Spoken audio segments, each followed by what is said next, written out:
Welcome to Roadshow's AutoComplete, your weekly roundup of the biggest news in the automotive world. This week we have news on Trump's move on the California waiver, GM's UAW strike, and more. But first, let's start with the Honda CR-V Hybrid.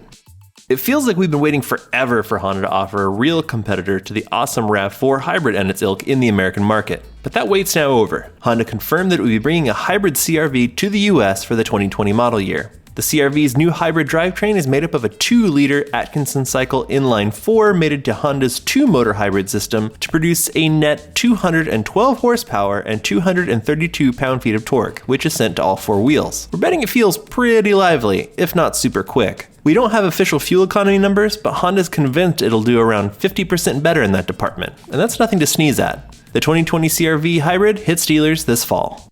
When it comes to car companies, Mazda's just a little guy. It's a small company that makes awesome, affordable vehicles with combustion engines, mostly because the cost of developing its own EVs would put a serious dent in the company's bottom line. But, if rumors are to be believed, Mazda's about to dip its toes in the waters of the EV world with a new purely electric model and one with a petrol-powered range extender, both of which should debut in Tokyo. Oh, yeah, that range extender? It might be a dang rotary engine, so, if you'll excuse me, I'm just gonna go breathe into a paper bag for a while until I calm down. Well, General Motors and the mighty United Automobile Workers Union have come to loggerheads, and the things there are starting to look pretty bad. Upwards of 50,000 UAW members are striking after contract negotiations failed. One of the main reasons for the strike is GM's plan to idle several manufacturing facilities, including the large Detroit Hamtramck plant in 2020. Relations between labor and management are getting increasingly ugly, with GM announcing that it would no longer be paying for striking workers' healthcare premiums, instead shifting that responsibility to the union. Hopefully this all gets sorted out satisfactorily sooner rather than later.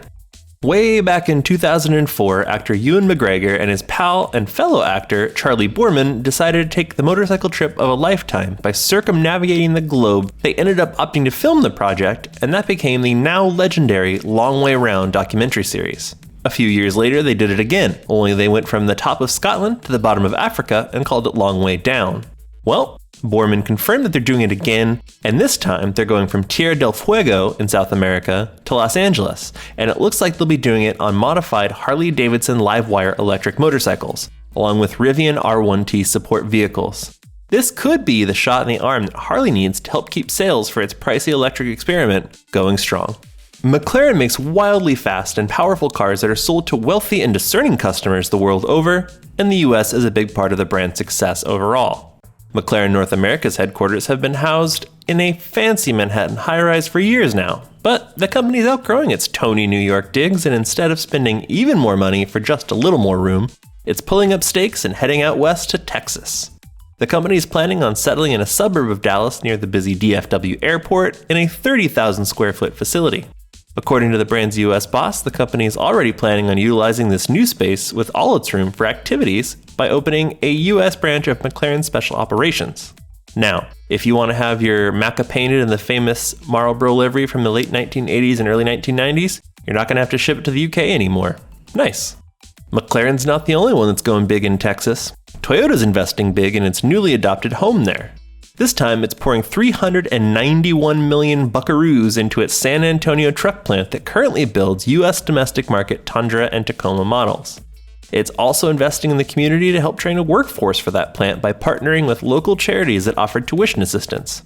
Toyota supplier and sort of subsidiary Aisin AW is also getting in on the fun with a $400 million commitment to build a new facility near San Antonio in the next few years that should also provide around 900 jobs for the community. Good work, guys. If everything old is new again, that's certainly true of Mercedes-Benz latest concept in its Vision series. This one is called the Vision Simplex, and it looks decidedly, pre-war. Still, it's awesome. It's kind of like aliens kidnapped a car from the turn of the century and had their way with it. Specifically, it's meant as a reimagining of the 1901 Mercedes, note, no Benz there, 35 PS, but with modern accents like rose gold and the wild stationary wheel hub design that we saw on the EQ Silver Aero concept from Monterey in 2018. Ford's long-awaited Mustang-inspired electric SUV is a-comin', and word around the campfire is that it'll pack a totally decent 370 miles of range, which would put it within spitting distance of Tesla's Model S. But wait, That 370-mile estimate is on Europe's much more generous WLTP cycle. The US's EPA cycle would likely place the range at the 330-mile mark, which is still nothing to sneeze at. However, if the estimates are accurate, it'd be the only car in the market currently to come close to matching the staying power of the Big T's Luxo Bruiser. Remember when Porsche sent its new Taycan EV around the Nurburgring and laid down a super quick time, and then Tesla basically freaked the hell out about it and started to go all hard in the paint on testing its new plaid spec Model S there?